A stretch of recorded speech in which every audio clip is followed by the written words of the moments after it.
የምናያቸው ሀገራዊ ለውጥና እድገት እየተመዘገበ ያሉት የመደመር መንግስታዊ ሙስናን አምሮ የሚጠየፍ ስለሆነ ነው አሉ ምክትል ጠቅላይ ሚኒስትር ተመስገን ጥሩነህ። ምክትል ጠቅላይ ሚኒስትሩ ይህንን ያሉት በ22ኛው የዓለም አቀፍ የጸረ ሙስና ቀን በተከበረበት ስነ ስርዓት ላይ ነው። የፌዴራል የስነ ምግባርና ጸረ ሙስና ኮሚሽን ኮሚሽነር ዶክተር ሳሙኤል ኡርቃቶ በስነ ስርዓቱ ላይ ባደረጉት ንግግርም የዘንድሮ የዓለም አቀፍ የጸረ ሙስና ቀን የተቋማትን የጸረ ሙስና ትግል ለማሳደግ ልዩ ትኩረት ተሰጥቶ እየተሰራ ስለመሆኑ አንስተዋል።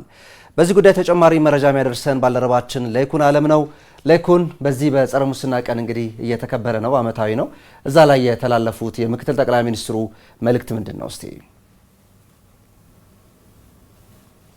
አመሰግናለሁ ኃይለ ኢየሱስ። እንደምን አለ። በዛሬው ዕለት 22ኛው ዓለም አቀፉ የጸረ ሙስና ቀን በኢትዮጵያ በተለያዩ ዝግጅቶች ሲከበር ቆይቶ በህዳር ወር በልዩ ልዩ ዝግጅቶች ሲከበር ቆይቷል። ዛሬም በዚህ በአዲስ አበባ ይህ በዓል ነው የተከናወነው። በዚህ ወቅትም በኢትዮጵያ ባለፉት 22 ዓመታት በዓሉን በማክበርና ከዛም ባለፈ ደግሞ በአጠቃላይ በመንግስት ውስጥ የተሰሩ ስራዎች፣ ሙስናን ለመከላከል የተሄደባቸውን ርቀቶችና ሌሎች ጉዳዮችም ተነስተዋል። በዚህ ስነ ስርዓት ላይ በአጠቃላይ ሲታሰብ ኢትዮጵያ በተለያዩ ዘመናት በአስተዳደር ውስጥ ካሏት ፈተናዎች መካከል ሙስናን የተመለከተ ነው። ስለዚህ ጸረ ሙስና በሙስና ላይ የሚደረገው ትግል እንደ አንድ ትልቅ ስራ ሆኖ ሲሰራ ቆይቷል። ይህም በዘመን መክፈያ ከለውጡ ወደዚህና ከለውጡ ወደዛ በሚል በሪፖርትም ሲቀርብ ቆይቷል። የኢፌድሪ ምክትል ጠቅላይ ሚኒስትር አቶ ተመስገን ጥሩነህ በንግግራቸው ካነሷቸው ነጥቦች መካከል 3 ጉዳዮች ላይ እንደ መንግስት በልዩ ትኩረት ተሰርቷል። በዛም አበረታች ውጤቶች ተገኝተዋል። ከዚህ መካከል የመጀመሪያው ተቋማዊ አሰራርን አበርትቶ መቀጠል፣ በተቋም ውስጥ ያለውን መንግስታዊ ዝርፊያ የለም፣ መንግስታዊ ሙስና የለም፣ ተቋማዊ የሆኑና በተለይ ደግሞ በዘርፎች ውስጥ የሚጠቀሱ በልዩነት ደግሞ በትክክለኛ መገለጫቸው የቢሮክራሲና የአስተዳደር ጉዳዮች ላይ የወረዱ የሙስና ተግባራት በስፋት ነው አሉ። እነዛን ለመከላከል አሰራሮችን ማዘመን፣ ለምሳሌ የመሶብ የአንድ ማዕከል አገልግሎት ለዚህ ተጠቃሽ ነው። ሁለተኛም በፋይዳና በሌሎችም የአንድ መስኮት አገልግሎቶች ጋር የተሳሰሩ ሌሎች አሰራሮችን ዲጂታላይዝ በማድረግ ኢትዮጵያ ዲጂታላይዜሽን እየተጠቀመች እነዚህን በአስተዳደርና በቢሮክራሲ ደረጃ ያሉ ፈተናዎችን ለመጋፈጥ ሰርታለች።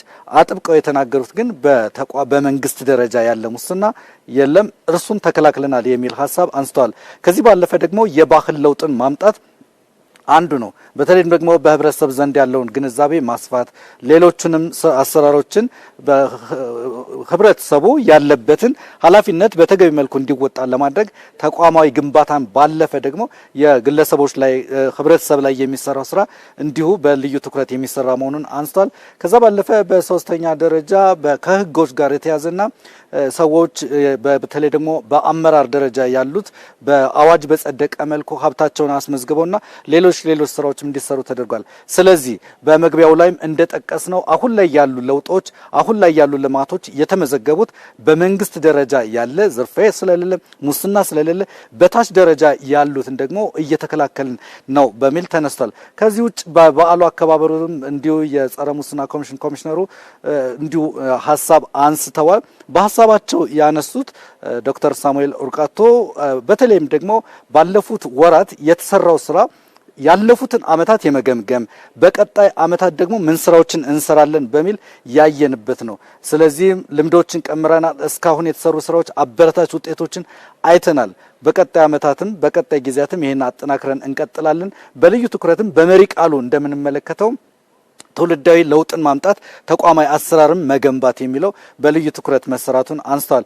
በዛሬው መርሃ ግብር በልዩ ትኩረት ከተነሱ ጉዳዮች መካከል ለኢፌድሪ ጠቅላይ ሚኒስትር ዶክተር አብይ አህመድ የእውቅና መስጠት ስነ ስርዓትም እንዲሁ ተከናውኗል። እርሳቸው ሙስናን በመከላከልና መንግስታዊ አሰራርን በማሻሻል በቢሮክራሲ ደረጃ የሚፈጸመውና ሰፋፊ ስራዎችን በመስራት በኩል ላበረከቱት አስተዋጽኦ የንጹህ እጅ ሽልማት እንዲሁ ተበርክቶላቸዋል። የኛ ተቋም ፋና ሚዲያ ኮርፖሬሽን በዚህ በኩል ላበረከተው አስተዋጽኦ በተለያዩ ዘገባዎች ለሰጠው እውቅና ላበረከተው ነገር እንዲሁ እውቅና ከተሰጡት መካከል ነው። በአጠቃላይ ስለዚህ እስካሁን የተከበሩ አሉ፣ የተሰሩ አሉ፣ በቀጣይ አመታትም ሊተገበሩ ከሚገባቸው መካከል በኢፌድሪ ምክትል ጠቅላይ ሚኒስትር አቶ ተመስገን ጥሩነህ የተነሱ ሀሳቦች አሉ። የመጀመሪያው የተጀመሩትን አጠናክሮ የህግ ማስፈጸሞችን መስራት ይገባል። እስካሁን አዋጆችን በማጽደቅ እነዛን በመተግበር የተሰሩ አበረታች ውጤቶችን በቀጣይም ልንተገብር ይገባል የሚለው አጥብቀው የተናገሩት ነው። ነገር ግን እስካሁን አሁን ተበረታቶ መነገር ያለባቸው ለምሳሌ በአስተዳደር ደረጃ ያሉ፣ በመሬት አካባቢ ያሉ፣ በሰነዶች አካባቢ ያሉና በሌሎችም ዘርፎች የተሰሩ ስራዎችን በቀጣይ ተቋማዊ መልክ በማስያዝ የመንግስት ባህሪ የህብረተሰቡን ባህሪ ሙስናን መጋፈጥ ሙስናን መከላከል እንዲሆን የማድረግ ኃላፊነት አለብን። እሱ ላይ በቀጣይም አበርትተን እንሰራለን።